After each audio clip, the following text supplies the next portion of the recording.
नमस्कार, आप देख रहे हैं भारत एक्सप्रेस का डिजिटल प्लेटफॉर्म। मैं हूं आपके साथ स्वाति शुक्ला कुमार और मेरे साथ हैं मेरे वरिष्ठ सहयोगी अजीत प्रताप सिंह। इस वक्त पूरे देश में नाम बदलने पर पॉलिटिक्स जोरों पर देखने को मिल रही है, जिसका असर भी कहीं ना कहीं सियासत पर देखने को मिल रहा है। लेकिन क्या है इस वजह के पीछे मंशा? ताज़ा वाकया उत्तराखंड से सामने निकल कर आया, जहां पर 4 जिलों में 15 क्षेत्रों के नाम बदले गए हैं। इस पर हम विस्तार से चर्चा करेंगे। क्या ये कॉन्सेप्ट होता है अजीत? हम ये भी समझने की कोशिश करेंगे कि मंशा क्या होती है, कि जिस तरह से कुछ विशेष समुदाय से जुड़े ये इन क्षेत्रों के नामों को बदला जा रहा है, इसका कितना इम्पैक्ट राजनीति में आप देख रहे हैं, और क्या उस क्षेत्र के डेवलपमेंट पे भी इसका असर पड़ेगा? देखिए, डेवलपमेंट पे तो असर पड़ेगा, नहीं असर पड़ेगा ये बता पाना बहुत मुश्किल है। लेकिन वोट बैंक की को पोलराइज करने के लिए खास करके हमने देखा कि पहले जिलों के नाम बदले जाते थे। जैसे अभी प्रयागराज में महाकुंभ हुआ, प्रयागराज को इलाहाबाद के नाम से जाना जाता था और मैं खुद वहीं का हूँ, तो हम लोग आपस में इलाहाबाद ही बोलते हैं, प्रयागराज अभी चढ़ नहीं पाया। लेकिन वहाँ चेंज हो गया नाम जो है। उत्तराखंड में भी है और जिलों के नाम नहीं चेंज हुए हैं। ये छोटे कस्बे हैं, मोहल्ले हैं, या टाउन छोटा सा होगा, ब्लॉक क्षेत्र, ये कैसे? ये सब चेंज हुए हैं। तो ये सीधे सीधे वोट बैंक साधने के लिए होता है और इसका फ़ायदा भी मिलता है सियासी रूप से। सरकार की ने वजह बताई है कि भाई स्थानीय हित को और संस्कृति को देखते हुए ये नाम चेंज किए गए, क्योंकि कहीं न कहीं जो इन्वेडर्स आए थे, मतलब मिडिल काल में, मध्यकालीन युग में भारत में, उन्होंने चेंज किया। और एक बड़ा विवाद हम देख चुके हैं बाबरी मस्जिद का। हालांकि सुप्रीम कोर्ट के फैसले के बाद सुलझा लिया गया। तो इन्वेडर्स ने जहाँ जहाँ आए उन्होंने इन्वेड किया और नाम दिया।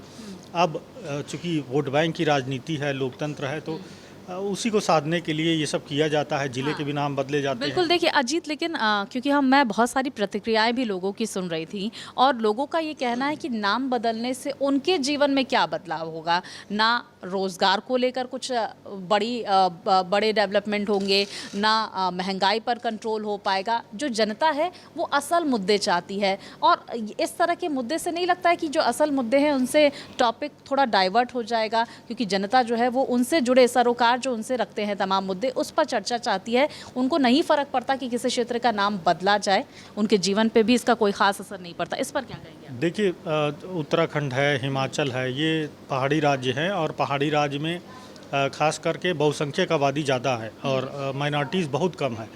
और चूंकि नाम ऐसे रखे गए तो कहीं न कहीं ऐसा लगता है कि नहीं होना चाहिए। और जब असल मुद्दे जो है सरकार के पास नहीं होते हैं, विकास का एजेंडा फोकस नहीं होता है, तो यही सब करके वोट बैंक साधने की कोशिश की जाती है। और इसका असर कितना होगा ये तो चुनाव में पता चलेगा। लेकिन देखा गया है कि ये सब असर डालता है। सियासी रूप से देखा जाए तो सरकार के पक्ष में, क्योंकि जिसने भी किया उसके पक्ष में पोलराइज होता है। और इसमें देखिए, बीजेपी ने स्वागत किया है, लेकिन कांग्रेस ने कहा कि हमारी कोई प्रतिक्रिया नहीं है, ना हम विरोध करते हैं ना सपोर्ट करते हैं। सरकार को असल मुद्दों पे ध्यान फोकस करना चाहिए। तो कांग्रेस भी नहीं चाहती कि जो है विरोध करे और जिससे उसका सियासी नुकसान हो। तो कुल मिलाकर देखा जाए तो ये वोट बैंक की राजनीति है, पोलराइजेशन है सीधे सीधे, और उसी के तहत ये एजेंडे पे चलते हैं और पोलराइज करके अपने पक्ष में करने की कोशिश होती है। अजीत, अभी हाल ही में हमने देखा यूसीसी पर किस तरह से बड़ा निर्णय लिया गया। यूसीसी को देश का पहला ऐसा राज्य बना उत्तराखंड जिसने यूसीसी लागू किया, और उसके बाद नाम बदलने को लेकर पॉलिटिक्स जोरों पर इस वक्त नजर आ रही है, और विपक्ष भी लगातार इस पूरे मुद्दे पर हमलावर नजर आ रहा है कि आप जो विशेष समुदाय हैं उनके प्रति आपका जो रवैया है वो आप उजागर कर रहे हैं। देखिए, दोनों पक्ष है। एक तो समुदाय विशेष है, उनके अपने कानून हैं, अपनी नीति है। लेकिन दूसरा पक्ष ये भी कहता है कि नहीं, जब देश में एक संविधान है तो फिर 2 कानून कैसे रह सकते हैं। और अगर आधुनिक समाज में देखा जाए तो पूरी दुनिया में आप खुद मुस्लिम कंट्रीज़ में देखेंगे कि बहुत ऐसी प्रथाएं वहाँ नहीं है। लेकिन हमारे इंडिया में चूँकि पहले अपीजमेंट होता था, तुष्टिकरण होता था, उसके चलते होता था। लेकिन अब ऐसा नहीं कि जो है बहुत अच्छी भावना है इसके पीछे बीजेपी भी वोट बैंक पॉलिटिक्स कर रही है।